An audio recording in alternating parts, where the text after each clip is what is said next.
Hello my wonderful people, welcome back to Spice Channel TV. Thank you for always coming out here.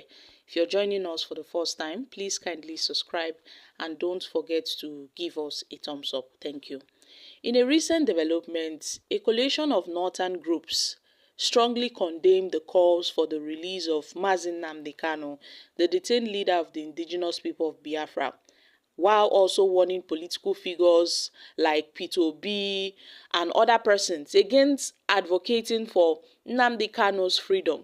You can imagine, my country people, this coalition of northern groups told Nnamdi Kanu supporters that they should be tagged as terrorists, and those calling and pleading for his release, for his unconditional release, must be held as terrorists. The CNG, in a statement released on Thursday by Aliyu, its national coordinator, accused IPOB and its armed wing, the Eastern Security Network (ESN), of violent attacks against security personnel, government institutions, and civilians. The group claimed that IPOB's activities have led to the death of over 175 security personnel and the destruction of police stations, INEC offices, and other public infrastructure. According to the group, they criticized Nnamdi Kanu's recent conduct in court, alleging that he insulted the prosecuting lawyer and undermined the judiciary's integrity. The group maintained that his rhetoric incites violence and threatens national unity, calling on the federal government to ensure that he faces justice. The coalition also took their aim at Peter Obi, accusing Peter Obi of prioritizing ethnic interests by advocating for Nnamdi Kanu's release, where they warned northern voters against supporting any politician aligning with IPOB, stating that such alliances disregard the sufferings of Nigerians affected by the group's action.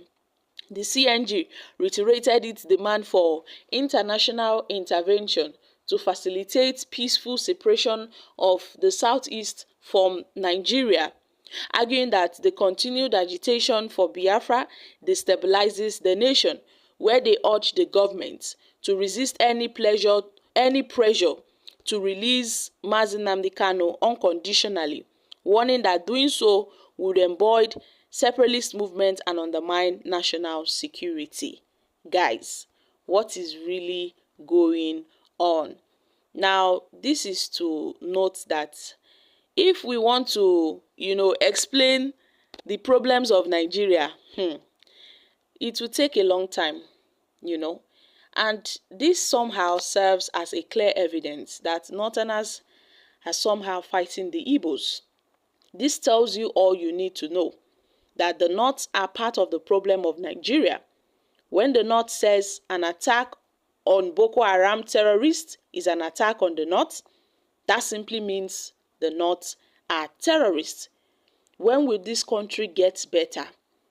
The Igbo, the Hausa, the Yoruba politicians, and those greedy for worldly things have set these three major tribes against each other. And this is a big problem.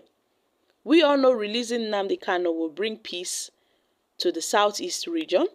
The southeast is a part of Nigeria. Whatever affects the southeast economy is also affecting Nigeria as a country. And the Nigerian government has wasted billions in the military and police fighting and killing other Nigerians in the southeast in the name of fighting IPOB. And if releasing Nnamdi Kanu will stop all these fights, all these killings, and bring peace, save money for the government, and save the lives of Nigerians, including our security forces, then why is Nigeria still keeping him in prison? This Nigeria alone does not deserve to be a country, as everybody knows that. So, what are we saying? Injustice is here and there. The federal government needs to treat issues in isolation. When has protests and agitation become an offense or terrorism? Injustice is what is killing us in this country. Nnamdi Kanu should be released unconditionally. Guys, these are reactions from Nigerians. Well, I see this statement as a political statement also, because tell me why they tagged Peter Obi and others pleading for Mazi Nnamdi Kanu's unconditional release. Sometimes when these groups make these statements, I don't really know what they aim to achieve by making these statements. We all know Mazi Nnamdi Kanu's crime is him being an agitator, agitating for Biafra. But because somehow they don't want the separation of this country, probably they are benefiting from what's happening in this country, so they want to hold on to injustice. They are protecting injustice and killing justice in this country. That's why we will never move forward. You see, the funniest part is that terrorists are being integrated back into the society after rehabilitation, and the Northerners, they have no problem with it. But when a freedom fighter is being detained and, seeking for his release, seeking for his freedom, the Northerners do not want the government to release such person. So I don't really know what's going on.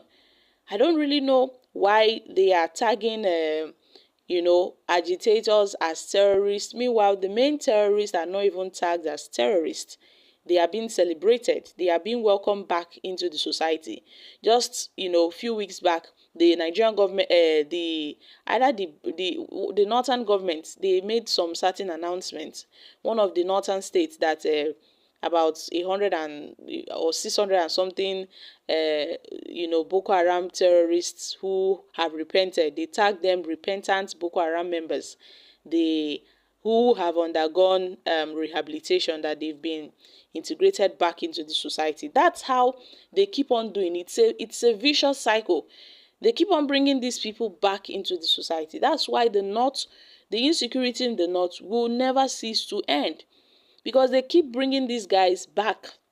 But for an agitator now has been tagged as terrorist in this country called Nigeria.